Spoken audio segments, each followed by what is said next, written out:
Shalom Bapak Ibu. Hari ini adalah hari di mana kenaikan Tuhan Yesus ke surga. Saya yakin dan percaya bahwa setelah kita melewati hari-hari, kita lewati khotbah, bahkan beberapa minggu yang lalu saya berkhotbah bagaimana juga Tuhan Yesus bangkit, bagaimana juga Tuhan Yesus menampakkan diri. Dan hari ini adalah hari yaitu di mana Tuhan Yesus naik ke surga. Saya rindu setiap peristiwa, setiap hal yang kita dengarkan pada hari ini dapat terus kita dapat lakukan dalam hidup ini. Dan kita juga dapat mengerti apa itu kebaikan Tuhan dalam hidup ini. Mungkin hari kenaikan Tuhan Yesus ke surga nggak sepopuler hari Natal, hari kebangkitan, hari kematian, kebangkitan. Tapi saudaraku, dengarkan saya baik. Hari ini saya mau kasih tahu bahwa yang pertama, memang betul Yesus sudah mati dan dia sudah bangkit. Dan juga Yesus naik ke surga. Kita akan mengerti, kita akan belajar pada hari ini. Secara teologis, Tuhan Yesus naik ke surga, yaitu di mana berubah periodenya, yaitu di mana waktu Tuhan Yesus naik dan sebelum naik. Waktu sebelum naik, Tuhan Yesus selalu berkata, firman Tuhan selalu berkata, apa yang Tuhan Yesus lakukan, apa yang Allah lakukan. Tapi setelah naik, secara teologis dikatakan begitu saudaraku, setelah naik dia apa? Apa yang firman Tuhan katakan dan Alkitab katakan, yaitu setelah dia naik, bahwa itu terjadi perubahan. Yaitu perubahan di mana Tuhan Yesus, Allah yang harus kita sembah, apa yang para muridnya lakukan dan kita lakukan.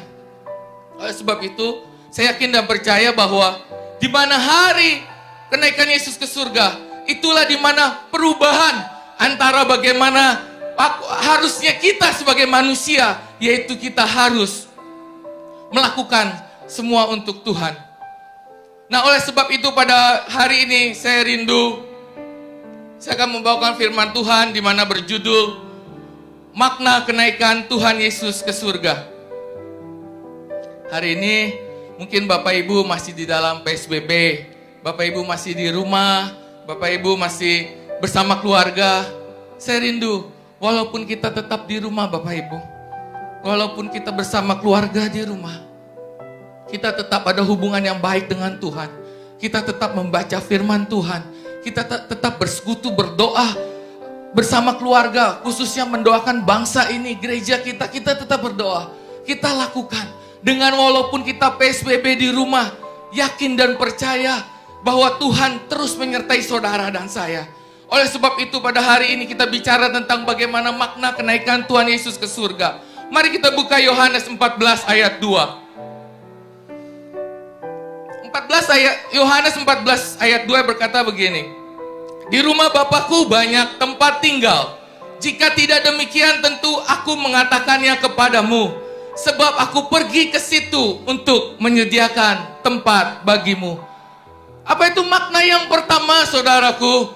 Makna yang pertama Tuhan Yesus naik ke surga, yaitu Tuhan menyediakan tempat bagi kita. Katakan amin. Dan Tuhan Yesus juga berkata di ayat Yohanes 14 ayat 3 berkata begini. Setelah aku menyediakan tempat bagimu, aku akan datang kembali membawa kamu ke tempatku, supaya di tempat di mana aku berada, kamu pun berada. Saya mau kasih tahu bahwa yang pertama, bahwa bagaimana Tuhan Yesus menyediakan tempat bagi saudara dan saya. Ini bicara tentang final destination. Saudara dan saya hanya transit di bumi ini. Dengarkan saya baik sekali lagi. Saudara dan saya hanya transit di bumi ini. Oleh sebab itu orang yang transit, orang yang tahu final destination-nya kemana, bahwa Tuhan sudah menyediakan tempat bagi kita di surga. Bahkan Tuhan Yesus sangat exciting, dia sangat sukacita untuk mengajak kita ke surga. Ini loh makna sebenarnya Tuhan Yesus naik ke surga untuk menyediakan tempat bagi saudara dan saya. Saya tahu sekali firman Tuhan katakan, setiap manusia, setiap orang, saudara dan saya mempunyai rumah di surga. Dan bahkan itu handmade, benar-benar dibangun dengan tangan Tuhan. Seberapa besar kita mengasihi Tuhan, seberapa besar rumah kita di surga. Kalau saudara dan saya tahu, dan kita nggak mau tinggal di surga hanya di pelataran atau hanya di tenda. Kita tahu, oleh sebab itu, yakin dan percaya firman Tuhan katakan bahwa kita mempunyai final destination, yaitu surga. Oleh sebab itu, yakin dan percaya saudaraku, tetap terus yakin bahwa Tuhan ke surga, Dia nggak ninggalin saudara dan saya. Dia nggak meninggalkan saudara dan saya. Tuhan Yesus ke surga menyediakan tempat bagi saudara dan saya. Dan itu dibuat benar-benar sangat indah. Jalanannya semua dari emas, berlian, permata. Saudara, saya ingat 10 tahun yang lalu, Bapak Ibu. Saya ingat waktu Taman Kencana banjir. Saya ingat saudara, saya keliling-keliling ke daerah Citra Garden. Waktu saya keliling-keliling ke Citra Garden, saya dan istri katakan, seneng ya kalau punya rumah di sana. Seneng ya kalau punya rumah di Citra. Itu hanya rumah di bumi, saudara. Tapi karena saya berjanji kepada istri saya, sayang, nanti kita akan punya rumah di Citra Garden. Dengarkan saya baik, 10 tahun yang lalu kami membeli rumah itu di Citra Garden. Dan waktu kami beli, kami memanggil mungkin Bapak kekasih kami, Bapak Domingus yang membantu saya membangun rumah itu. Dibangun begitu detail, saudaraku. Wah, itu saya tahu sendiri bahwa saya yakin waktu dibangun dan waktu kita bangun pondasi cakar ayam di belakang itu. Dan Pak Domingus katakan begini, kok saya tahu suatu hari rumahnya akan ditinggikan bahkan 2-3 lantai. Oleh sebab itu saya akan tambahkan pondasi. Saya akan tambahkan pondasi kok. Akhirnya Pak Domingus tambahkan. Dia tambahkan apa? Dia tambahkan pondasi dari jaring laba-laba, saudaraku. Saya ingat percis 10 tahun yang lalu. Itu dibantu oleh Pak Domingus. Terima kasih Pak Domingus. Dan rumah itu berdiri sampai sekarang. Dan saya yakin saudaraku, rumah di bumi saja. Kita manusia yang biasa. Kita berusaha untuk memberikan keluarga kita. Untuk apa? Untuk menyediakan tempat bagi keluarga kita. Supaya dia dapat tinggal kembali dengan baik, dengan sukacita.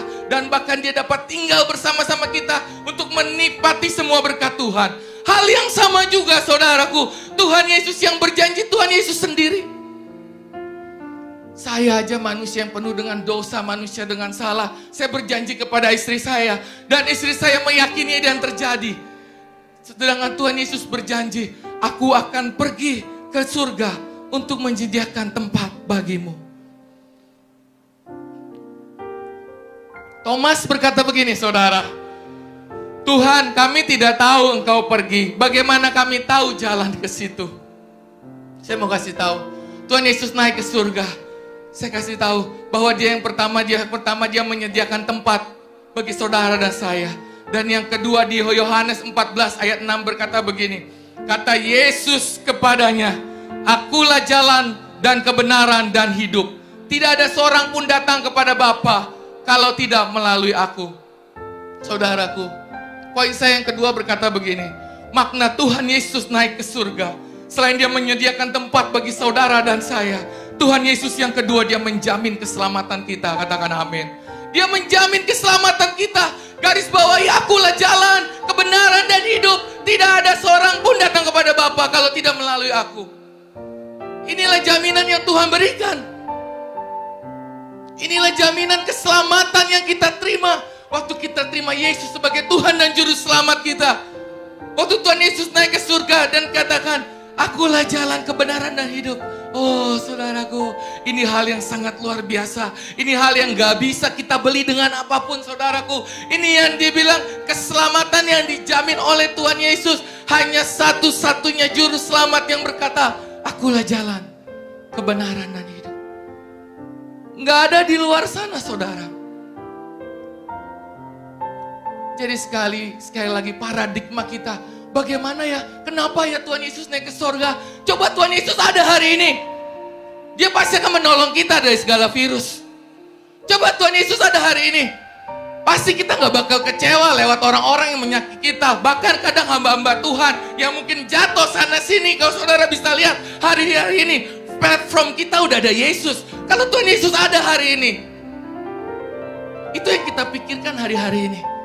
Tapi dengarkan baik saudaraku. Saya mau katakan kepada saudara, Tuhan Yesus harus naik ke surga. Supaya di surga sana, Tuhan Yesus menyediakan tempat bagi saudara dan saya. Dan yang kedua, Tuhan Yesus naik ke surga. Supaya apa? Supaya kita dijamin keselamatan kita. Waktu kita dijamin, karena Tuhan sudah mendahului kita ke surga. Dan kita sebagai murid, kita sebagai anak, biji mata Tuhan, kita pasti bersama-sama dengan Tuhan ke surga. Jangan khawatir. Sekali lagi saudaraku saya katakan, jangan khawatir. Kita boleh kita boleh takut atau kita boleh gentar. Tapi waktu kita dengar Tuhan sudah menyediakan tempat bagi kita, jangan engkau khawatir. Yang boleh kau lakukan adalah satu, hari-hari ini kita jaga hati kita. Kita jaga diri kita. Pemerintah, bangsa kita menyerukan kita harus pakai masker. Ya kita pakai masker. Kita nggak usah sok-sok jagoan. Kita nggak pakai masker keluar ke pasar kemana. Oh megang sana sini bahkan nggak membersihkan cuci tangan. Kita jangan sok-sok jagoan. Kita udah tahu kok. Habis ini kita transit. Oh mati pun kita masuk surga. Jangan juga begitu saudaraku. Tapi jadilah orang yang selalu dengar-dengaran kepada firman Tuhan. Dengar-dengaran juga kepada pemerintah. Oh, saya yakin dan percaya pemerintah juga memberikan yang terbaik bagi bangsa ini. Dan saya yakin dan percaya, jangan khawatir. Pada tepat waktunya nanti, COVID ini akan selesai dari bangsa ini. Katakan amin.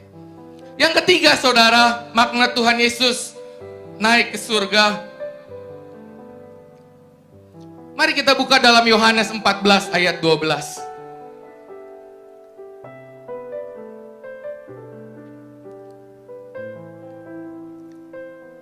Selain dia menyediakan tempat, dia menjamin.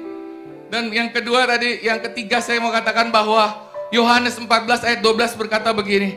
Aku berkata kepadamu, sesungguhnya barang siapa percaya kepadaku, ia akan melakukan juga pekerjaan-pekerjaan yang aku lakukan. Bahkan pekerjaan-pekerjaan yang lebih besar daripada itu. Sebab aku pergi kepada Bapa. Saudaraku, di poin ketiga saya mau katakan begini. Yaitu waktu Tuhan Yesus naik ke surga. Inilah waktunya para murid untuk melayani Tuhan. Poin ketiga katakan begini. Para murid mulai melayani Tuhan. Waktu Tuhan Yesus naik ke surga. Kita tahu waktu Tuhan Yesus ada di bumi. Dia mengajarkan para murid. Dia terus menasihati para murid. Dan waktu Tuhan Yesus naik ke surga, inilah waktunya para murid mulai melayani Tuhan. Saya rindu kita sebagai murid, kita sebagai anak Tuhan, menyatakan bahwa firman Tuhan iya dan amin. Kita harus lakukan firman Tuhan. Kita harus tetap menjalani firman Tuhan. Waktu firman Tuhan katakan, kita harus melayani Tuhan. Saudaraku, dengarkan saya baik. Kita harus tetap melayani Tuhan. Jangan sekali-sekali kita beralasan. Kadang ada dari kita berasa, oh Tuhan, saya bukan pendeta Tuhan. Oh, saya bukan pengkhotbah. Saya bukan pemain musik. Oh, saya bukan singer, WL. Tapi dengarkan saya baik. Siapapun saudara, tujuan saudara ada di muka bumi ini, saudara harus melayani Tuhan. Lewat apa yang saudara bisa. Oh, saya berapa kali juga bertemu dengan orang, saya nggak bisa melayani Tuhan, tapi saya dapat memberikan saya dapat memberikan sesuatu untuk Tuhan. Saya dapat memberikan persembahan, saya dapat membantu semua, saya dapat membantu diakonia sosial. Itu juga syarat kita melayani Tuhan. Itu adalah salah satu cara kita melayani Tuhan. Nggak harus kita harus di mimbar, atau kita harus kita berkhotbah, atau kita membawakan firman Tuhan. Dengarkan saya baik saudara. Apapun yang saudara lakukan, lakukanlah itu dengan hati untuk melayani Tuhan. Lakukan yang terbaik. Karena Tuhan Yesus sudah melakukan yang terbaik. dan waktunya hari ini, saat ini kita yang terus melayani Tuhan, supaya kita dapat terus melayani Tuhan. Dan saya yakin pada saatnya nanti waktu kita melayani Tuhan, Tuhan terus memperhitungkan apa yang kita layani. Tetap bertekun dalam melayani Tuhan, Tuhan akan memperhitungkan sampai akhirnya. Saya katakan di awal, Dia menyediakan tempat pribadi lepas pribadi. Seseorang demi seseorang dibangunkan tempat di surga. Berbeda-beda saudara. Bagaimana saudara melayani Tuhan. Bagaimana saudara mengasihi Tuhan. Inilah yang disebut bahwa rumahmu ada di surga. Bahkan dibuat dengan tangannya. Oh, saya yakin dan percaya. Seberapa besar kita melayani Tuhan dan mengasihi Tuhan. Segitu besar juga upahmu besar di surga. Oleh sebab itu saudaraku, kenapa Tuhan Yesus harus ke surga? Dia bukan meninggalkan saudara dan saya, tapi Dia menyediakan tempat bagi saudara dan saya. Dan juga Dia menjamin keselamatan saudara dan saya. Sebab Dia berkata, akulah jalan, kebenaran, dan hidup. Tidak ada seorang pun yang datang kepada Bapa kalau tidak melalui aku. Dan yang terakhir saudara, Yohanes 14 ayat 16. Kenapa Tuhan Yesus harus naik ke surga? Aku akan minta kepada Bapa, dan Ia akan memberikan kepadamu seorang penolong, garis bawahi penolong yang lain, supaya Ia menyertai kamu selama-lamanya. Poin saya yang terakhir berkata begini. Tuhan Yesus naik ke surga supaya roh penolong atau Roh Kudus itu turun untuk menyertai saudara dan saya sampai selama-lamanya. Ini yang sangat luar biasa saudara. Roh Kudus omnipresent, maha hadir. Dia ada dimanapun, baik di sini atau dimanapun. Waktu saya bersaksi bagaimana Roh Kudus membisikkan saya ada di Cina waktu itu, Roh Kudus membisikkan saya untuk keluar. Oh, saya yakin dan percaya itu hal yang sama terjadi hari ini. Hari-hari ini Roh Kudus akan turun menyertai saudara dan saya. Hari-hari ini Roh Kudus akan terus melindungi saudara dan saya. Walaupun kita masih harus menghadapi bahaya, kita harus menghadapi virus, tapi yakin dan percaya karena Roh Kudus menyertai kita, pasti kita diselamatkan oleh Tuhan. Karena itu iman kita. Sebelum saya khotbah, saya mau berangkat khotbah. Kenso bicara kepada saya. Dedi mau khotbah ya katanya. Dedi mau khotbah ya katanya. Jadi si Kenso tuh baru 8 tahun. Kemarin baru berulang tahun 16 Mei. Dan hari ini saya berkhotbah. Saya yakin Kenso bilang begini saudara. Dedi mau khotbah ya. Saya bilang, ya Dedi mau khotbah. Nanti dengarkan Dedi khotbah. Seorang anak kecil 8 tahun, menurut saya dia bicara apa adanya. Anak yang masih polos, anak yang mungkin gak tahu apa-apa. Mungkin juga saya gak suruh sebagai orang tua, tapi dia bilang begini saudara. Waktu, Dedi mau khotbah ya. Saya yakin, saya bilang, iya saya mau khotbah. Dia bilang asik, dia bilang. Kenapa Zo Dedi mau khotbah asik, dia bilang. Karena Dedi khotbah seger. Seger tuh apa sih? Seger. Dia bilang seger. Terus yang kedua, seru. Serunya kenapa? Apa suka Dedi teriak-teriak kalau khotbah seru? Tapi dia bilang begini, enggak. Pokoknya Dedi khotbah seger dan seru. Saya bilang, Zo, semua orang yang khotbah pasti dia sudah mempersiapkannya dengan baik. Oleh sebab itu saya yakin dan percaya. Saya cuma bilang begini, karena Dedi minta urapan Tuhan untuk berkhotbah, Zo. Jadi minta urapan Tuhan. Dedi udah persiapkan apa itu poin demi poin. Oh, hari ini khotbahnya tentang apa? Hari ini makna kenaikan Tuhan Yesus ke sorga. Dan saya sudah mempersiapkan poin demi poin. Dan terakhir saya cuma bilang sama si Kenso dengan hal yang sangat sederhana. Saya bilang, Dedi hanya minta urapan Tuhan. Oleh sebab itu saudara, poin saya yang terakhir, dengan Roh Kudus turun, urapan Tuhan menyertai kita.